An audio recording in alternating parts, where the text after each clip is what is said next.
Okay, welcome back again to some more 0K Mayhem. It's going to be a big team game on the intersection map, so it should be interesting to see how it'll turn out basically.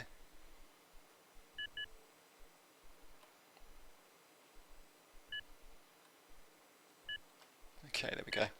So normally this would be a 1 versus 1 or a 2 versus 2 player map, given that it's kind of small, but it's going to be a slightly bigger team game this time around, and yeah, we've got Firepluck on our team, so victory is assured. He wants to rush the Crow. Nothing too surprising there. He doesn't want to rush the Golly. Oh well, that's too bad. Let's skip the pre-game chatter and see how things are going to tune out. Perfect. So yeah, as you can see, top left team consists of various players. I can't be bothered naming all of them, but generally put, we're not actually going to be seeing any vehicles by any of them. It's all going to be either shield bots. Actually, no, there aren't any shield bots. Okay, it's going to be regular cloaky bots, jump bots, and spider bot. Oh no, that's the shield bot factory. Whoops, not quite spider bots then. So there we go. Cloakies, shields, and jump jets. Sounds good to me. And some air as well. They're going to be spotting us though, which kind of sucks. But what can you do? And as for us, we're going to be getting the cloaky factory, jump jets and fib for some reason, and plane factory from Tommy Gun, and we're also going to be getting the Crow factory, otherwise known as the gunship factory by Firepluck. And as myself, yep, just going to be myself, Lightman. We're going to be just helping out with the Crow. And there you go. Or is it a fake rush? Indeed. Why? Oh, energy transmission. Yeah, that's a bit silly to say the least, but a bit unnecessary, but alright. Oh well. I think we're going air. Indeed, so yes, maybe the enemy team will think that we're going air. We'll see what happens though. One thing that is definitely happening is that we're getting a bit of a fight for supremacy on the bottom left, and it's probably going to go in our opponent's favour for the time being. They just seem to have far more forces on the ground compared to us, but we've got a strike commander who's actually going to be he's going to be very vulnerable to getting sniped by raiders, but he's just chilling out, not doing much actually. Yes, I think the commander's going to die a horrible death. Oh well, what can he do? I'm not really sure why Kingstad actually sent him out, basically with no protection really. Seems very strange thing to do, but no, he's not going to keep it alive, he's going to die. Maybe, no. Don't tell me he's going to be able to survive. Oh my god. Yes, he is, and we might even be able to get a free kill. Yep, managing to take out the Pyro. We do get one Swift. It gets set on fire, but I'm pretty sure these things are cheap actually. Well, 150. So, oh no, actually, two of them dying. Yeah, that's not going to be particularly cost effective, but what the hell, we did manage to keep a commander alive. Yep, right there. And yep, he's going to heal up slowly but surely, so there you go.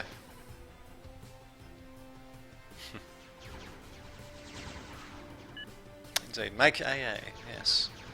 Might not be a bad idea. Don't have any ground. We do have a bit of ground actually, just not much. Not much compared to our opponents. Unfortunately, they have taken the top right. Actually, just switch that off. Not perfect. Alright. So yeah, they do actually have the top right, and the bottom left is still contested, so they definitely do have... let's see. Yep, they do have a definite metal advantage and a slight energy disadvantage over us, but well, we've got the Crow, so there we go. We'll see what happens. Get your comms back. They'll die in front. Perhaps they will. We might actually be able to capture the top left, and keep in mind, even though we had a bit of a battle for the top... did I say top left? I meant the bottom left. We did have a bit of a battle for the bottom left, but we got a massive reclaim field to work with, and if we can actually secure it and actually start to extract stuff from it, then we should be able to do pretty well, at least for a bit of a while, when it comes to metal income. And at the same time, we are slowly but surely taking out the top right expansion as well. Our opponents have had it for a bit of a while though, and they do have... Actually, no, we've got the military advantage, but they, at least briefly, had an economic advantage. It's going to be swinging towards us though, according to the latest numbers at the bottom right there. They've definitely changed very quickly, and of course quite a bit of our military advantage is basically in the Crow, and if we're not careful, this thing can actually get blown up rather horribly. It did manage to do quite a bit of damage, but Firepluk is definitely going to want to get him back at some point. Not before destroying the commander, though. Very nicely done. In fact, he might be able to destroy the Cloakybot factory. Is he going to do that? He might, actually. In fact, he should. Because this thing is about to reload, and never mind, he managed to destroy it without even having to resort to cluster bombs. Very pro indeed. Apparently he is comparing our guys to lobsters. Oh, that's right, because they've been cooked. Your lobster's been cooked, eh? Yeah, indeed. Or maybe it's a reference to the British redcoats in the 18th and 19th centuries, I believe. They were known as lobsters as well because, of course, they had that fancy red coats for their uniforms. So there you go. Just like in the Horatio Hornblower series. That was a pretty good mini-series, actually. Ah, yes. That's a guy that played Horatio Hornblower. Now, he had pretty good charisma, actually. Certainly wouldn't have minded seeing him playing the part of the young Kirk in the latest Star Trek movies, but nope, instead we got some generic looking guy instead, which kind of sucks, but well, what can you do? I suppose not such a bad movie in general, but it could have been better. Anyway, we also got Big Mac with his own bombardment commander, because why not?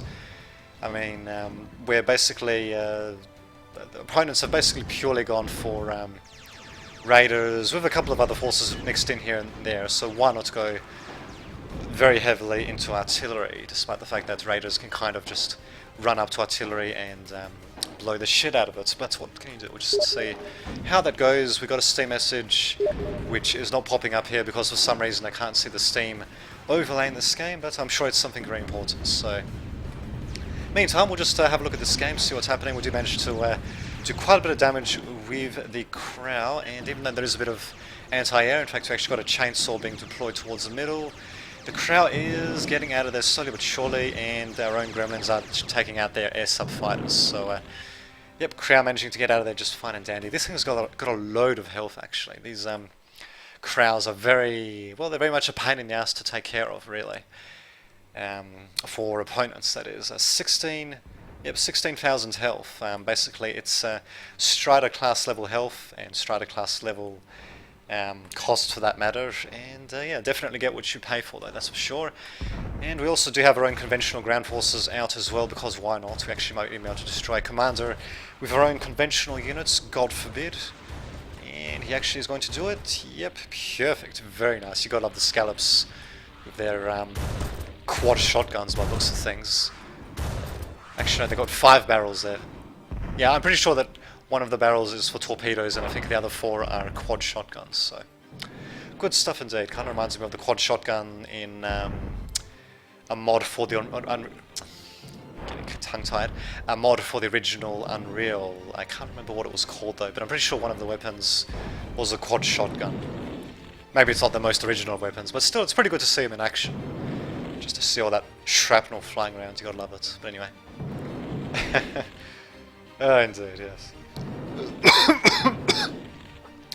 And also a bit of a historical note as well. The lobster was originally considered to be a bit more of a food for peasantry, because of the fact that they're basically bottom feeders, just scurrying around, feeding on whatever they can. Definitely a bit on the bottom of the chain, as it were. And yeah, so they originally were considered a bit more of a peasant's food. But then eventually, I'm not entirely sure how, but somehow they got marketed as something really fancy, and well, there you have it. Now, Commander just got taken out, sucks to be him. But anyway, yeah, so now lobsters are considered very fancy, despite the fact that they were once considered a peasant's food, basically. Funny how that works. I mean, I've had lobster before, and I have to admit, it's actually pretty nice. Can't remember what kind of lobster it was, but yeah, well, it was alright. In my opinion, it's incredibly overpriced for the kind of meat that it is. It's nice to have though, but yeah. It's just funny how, perceptions can so radically change over something that basically remains the same. I mean, the lobsters that we're catching now are not really that different from the lobsters that regular fishermen and all that would have been catching for peasants back some hundreds of years ago. In fact, actually, the lobsters today might actually be a bit worse, really, because of all the shit that we're dumping into the water. So they might actually, they probably would have various metals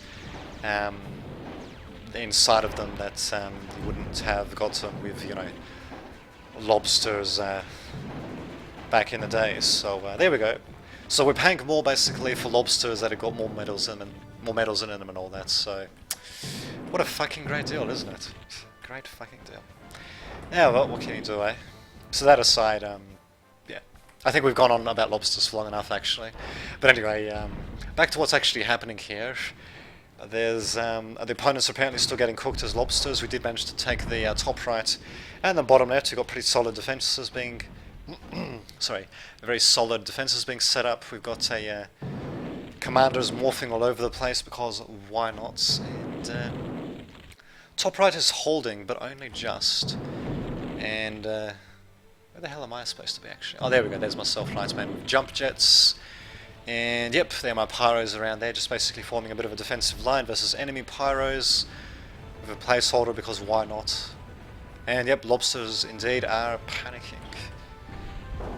Ouch. But we did lose one of our commanders though, definitely very thoughtless by Tommy Gun. I don't know why he actually left it out there. I mean, he was there on his own, no support, nothing at all. I don't know what he rather what he thought was actually going to happen, but oh well. What can you do? We're going to start advancing forward with our own pyros, just melting everything with flamers.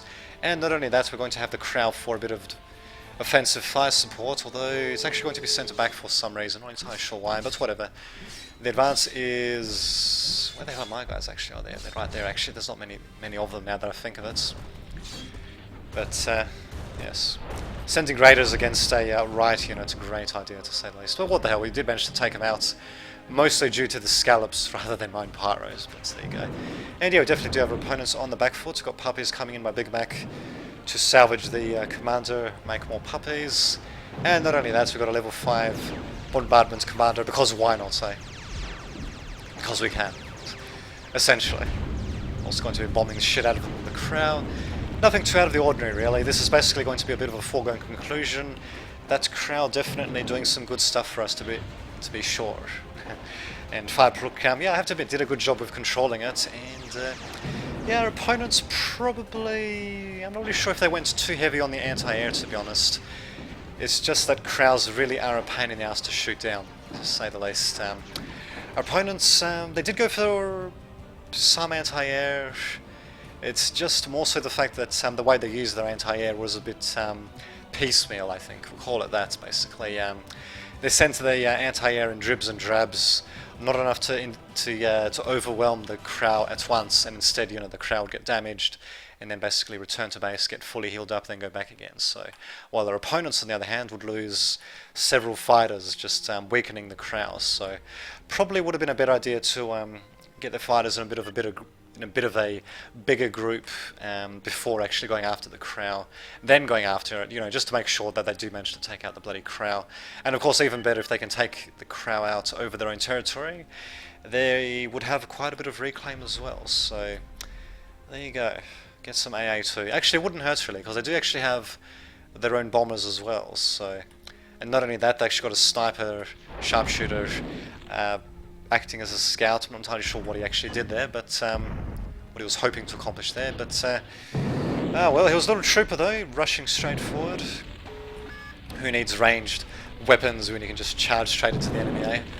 And also friendly fire there by my allies' artillery there. Ouch! And not only that, we got bombers blasting the fuck out of my guys there because they can, because there's no actual anti-air there. Well, actually, we do have some anglers by what's his name, Smoke Dragon, but yeah, they're not far forward enough. And of course, I believe that's actually going to get me to get my own anti-air. I'm pretty sure I do get my own anti-air at one point. So Archangel's pretty competent anti-air, and they should be. I mean, they cost 550 metal for fuck's sake. Pretty fucking expensive for mobile anti-air, but yeah, they're pretty dangerous, and they can jump as well. So there you go. 10k on AA. Yeah, I suppose they have used quite a bit on anti-air, haven't they?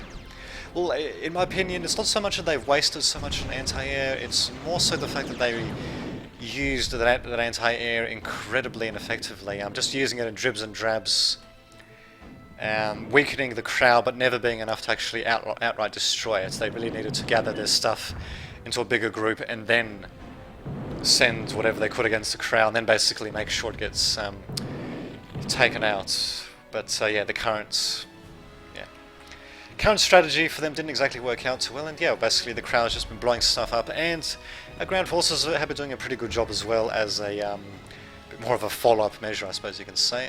And not only that, but we've actually got a silencer ICBM launcher being built up, and yeah, they're probably not going to be expecting this, to say the least, but hold the phone. Our opponents do have Big Bertha partially built up. It's at 3%, it's only got a mere 97% to go, so watch this space. It might actually get built up at some point, but probably not, given that no one's actually building it, and also the fact that our opponent's economy is roughly half of that of our own. So yeah, that their economy is roughly half of ours. And defender blocking chainsaw, genius indeed. So we also got rid of the chainsaw as well. So wow, their economy really is half of ours. What do you know? So yeah, basically put, they're kind of screwed, to say the least. So not only that, but Mega, whatever his name is, is that Mega Kid, actually managed to sneak in briefly, Athena, just to do a bit of scouting, but does manage to get him out of there. I'm surprised they didn't just send a couple of Swifts, really. They would have done the same thing. And I think a bit cheaper than an Athena, but whatever, he does actually manage to get out of there somehow. So much for opponent's anti-air. So he does manage to get out of there. Does do a bit of scouting, to say the least. I think he actually did basically manage to detect everything. And yeah, basically going to be confirming that no anti-nukes are going to be available for opponents, and that means this nuke is going to be going full steam ahead to their base. So we'll see how that works out. You can probably imagine how it's going to work out, actually. Also had a Raven getting destroyed, something blowing up as well. Ah, that's right, I think I tried to harass with a Pyro. Didn't quite work out, especially without any actual anti-air. Big Mac does have a couple of Archangels. In fact, he actually has... oh, so a bit of an itchy nose there. He does have 3 of them, in fact. I'm pretty sure I did actually get some of mine. Yep. Got a one of mine at the very least. It's better than nothing. We definitely do have enough anti-air there. Nice little farm there. Bask in its glory. Yep, indeed. What a farm indeed. I think the wind gens might actually be a bit too close to each other. They might actually chain explode if they're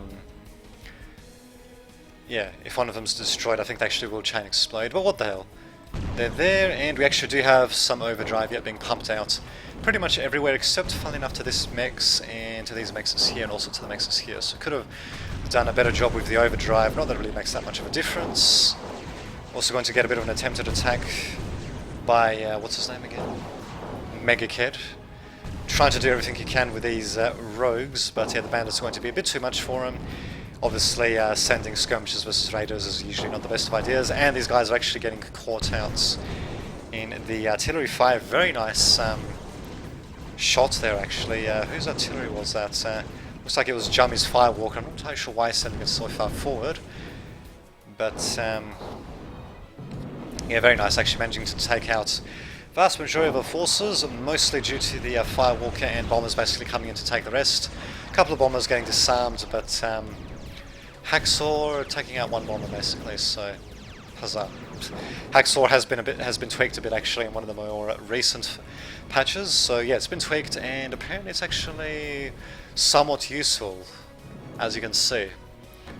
It's a bit more of a dedicated anti-bomber platform, pretty short range, but it seems to, well, it seems to fire a volley of 2 missiles, and well, each volley seems to take out 1 bomber. So I suppose it's not too bad. Its range is a little bit short, to say the least, but I suppose it essentially one-shots bombers. The problem is that it kind of takes a long time to reload, but there's also been actually some tweaks to how missiles are launched as well from such units. And oh shit, I actually missed out on the nuclear explosion. Well, there you go. We launched the nuke, and yes, big lol indeed. So there we go. Very nicely done indeed. So we got our nuke off. Lobsters are very well done at this point. Our opponents do still have a bit of a ring of structures, but yeah, I mean, yeah. They're not going to they're not going to get out of that, basically. I kind of wish I managed to catch the nuke from the beginning, but yeah, rogue nuke indeed. I was wondering what the hell that was. Yeah, for some reason I didn't actually notice the fact that we had a nuke there, for some reason.